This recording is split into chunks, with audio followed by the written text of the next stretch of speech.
Hello, it's me, Grace. I just finished my most anticipated book of the year, and I hated it. That book is What If It's Us by Becky Albertalli and Adam Silvera. I have been hyping this book up in my brain and outside of my brain on Goodreads and YouTube this whole year. Like, ever since this book got announced, I've been hyping it up. Adam Silvera is one of my favorite authors, and this concept honestly just seems so good. I will get into what it's about in a second, but like just the whole like back and forth will they won't they type thing I love, so I was super excited. For those of you who don't know, What If It's Us is about two boys named Ben and Arthur. Ben is written by Adam Silvera and Arthur is written by Becky Albertalli in alternating points of view. It starts off when they meet in New York City at a post office and Ben is mailing a box of his ex-boyfriend's things to him. Arthur sees him, follows him into the post office. They talk for a little bit and then they get separated without exchanging phone numbers. It follows both of their points of view as they try to find each other, Arthur putting in a lot more effort than Ben, and then finally find each other and, romance. You know how it goes. In 3 words, I would describe this book as cringy, fast, and cliche. I think this book is terribly written. The characters are flat, the book's pacing is completely off, and it just doesn't feel natural. Becky Albertalli is known for like being relatable and like getting it, but no, she missed the mark here.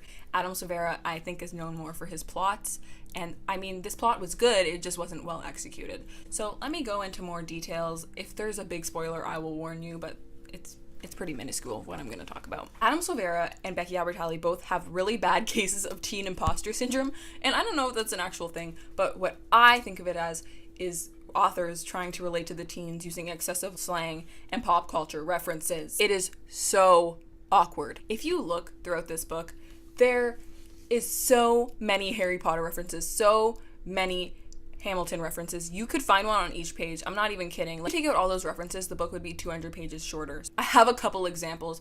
They're not spoilers. I'm just gonna read it. It's like from the first 10 pages, so I'll read it out to you. So this is when Ben and Arthur are in the post office. This is in Arthur's point of view, I think.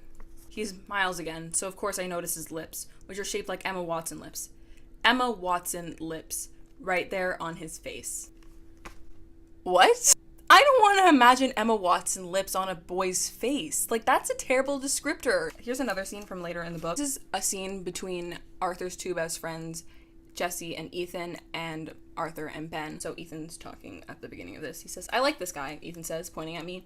"I now feel extra bad that we're I can't even say it. It's so weird. Like, I don't think people talk like this. "I like this guy," Ethan says, pointing at me. "I now feel extra bad that we're cock blocking." "What?" Arthur says with a lot of A's. "No, you're not. Okay, maybe a little, but I'm so happy you're here. You can be happy that we're here and want to throttle us for cock blocking.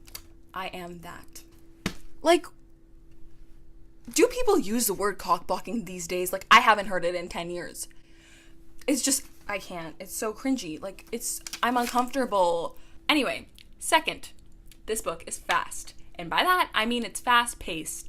They know each other for 4 fucking weeks. 4 weeks. 4 weeks. Meet each other 2 weeks after Ben breaks up with his boyfriend that he was dating for like 6 months, I guess. So he's not in a place to be dating again. By 2 weeks, they're meeting each other's parents. 3 weeks, they're saying they fucking love each other. It's great. They're trying to find each other for so long, and you're like supposed to feel the angst, but it only lasts for like 3 days in their time. They go on 5 failed first dates in the span of like 1 week. Am I supposed to feel bad? I was like getting whiplash from how fast it was going. And I really think that's a good plot, going back and forth and like having to find each other and like having all these failed first dates.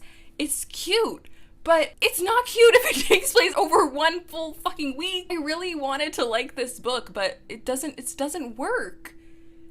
It just really could have benefited. Like, it's supposed to take place over summer, so make it 2 months at least, or like put them at university age instead of 16, 17, and then you have 4 months of that's 3. 4 months of summer to work with, and it's perfect. But no, YA, whatever, sorry. Now, why it's cliche. Not to spoil anything, but they literally fucking break up in the rain. In the fucking rain. What? Why are you standing in the rain? Break up in the rain, and then Arthur's like, of course, it's raining. Of fucking course. I'm drenched to my boxers, water dripping from my eyelashes, and everything hurts. Everything's broken. Just because you acknowledge the fact that it's raining doesn't make it better. I can't tell if this is supposed to be satire. Like, I can't tell if Becky and Adam are making fun of the fact that this book is fucking cliche. I don't know if they're making fun of teen romances or they're just feeding it, because it feels like they're feeding it and their satire is not clear enough if they're making fun of it. Your best-selling authors, how do you get away with this bullshit? It's so cringy. If you read a freaking debut author with this kind of bullshit, there'd be so many rant reviews about it, but all I'm seeing is how cute it is. I feel bad that this quality is being published by people who are supposed to be so freaking talented. They get movie deals. This book has a fucking movie deal.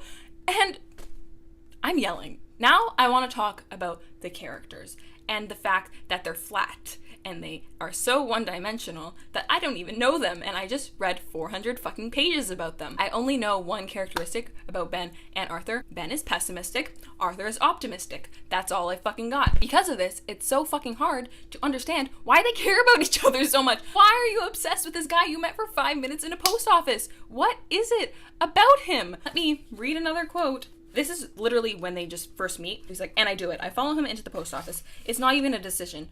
Or if it is, my body's already decided. There's something about him. It's the tug in my chest. It's this feeling like I have to know him. Like it's inevitable. And it goes like that for the rest of the novel. Like, I don't fucking know why they like each other other than the fact that it's inevitable and it's the universe. That's fucking lazy. Why are they attracted to each other? Why do they work? The only thing I know that they like about each other is Ben's fucking Emma Watson lips and Arthur's blue frickin' eyes. Because of that, I didn't really fucking care about the relationship. When they break up or if they fight, I don't fucking give a shit. And also, because of this flatness, I don't understand any of the character motivations. At the beginning of their relationship, Ben is still pretty hung up on his ex-boyfriend Hudson, but at the fifth date, which is 1 fucking week later, they're like all obsessed with each other. It's definitely possible, but if I understood you as a character and your thought process was actually explored and you had actual personality traits, maybe I would care more. Maybe I wouldn't be completely fucking confused. Also, a number one bookish pet peeve of mine is when characters don't actually push the plot forward, but the plot pushes them. And that is a big part of this book. Ben and Arthur break up. It's Ben's fault. And I'm not going to tell you why, because whatever. It doesn't really matter. Arthur is all pissed at him, and Ben tried texting him once, but then gave up because he doesn't think he deserves romance or whatever. I don't fucking know. Instead of him, like, going to apologize to Arthur and explaining the situation to him, what gets them to talk again? What brings them back together? Ben's best friend going into the hospital. Like, that's so fucking convenient that he goes into the hospital and he's 100% fine, but he went to the hospital, so now Arthur's talking to Ben again. It could have so easily been Ben that fixed that. It didn't need to be so fucking dramatic, and the plot didn't conveniently have to work in their favor. It's so irritating. Another big problem is this entire book is so unrealistic. I mean, they meet in a fucking post office and then 5 minutes later there's a flash mob happening. And then the ending is so realistic. And I'm just like sitting there like, you put me through 400 pages of this rom-com bullshit, perfect everything works out bullshit, and then you do that to me? What? Usually, I love a realistic ending, but, like, are you kidding me? Yeah, I'm so sad. I hate this book. Like, it's just so bad. And you know, when it comes out as a movie, I'm gonna fucking watch it, you know. But, like, come on. I can't. I don't know what to do.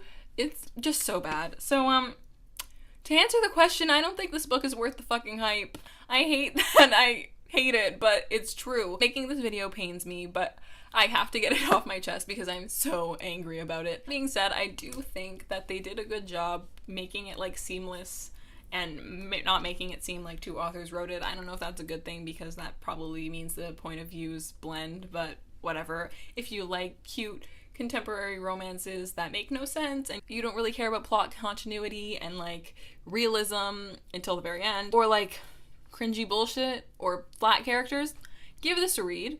If that kind of stuff hurts you like it hurts me, maybe keep it away. But anyway, yeah, thank you guys so much for watching. This is my review on What If It's Us by Becky Albertalli and Adam Silvera. I hope you enjoyed it. Please don't hate me, because I already hate myself for hating this. I'll see you guys next time. I make videos every Wednesday, Thursday, or Friday, or in this case, when I read a bad book, I need to share it with you. I'll see you guys next time. Bye!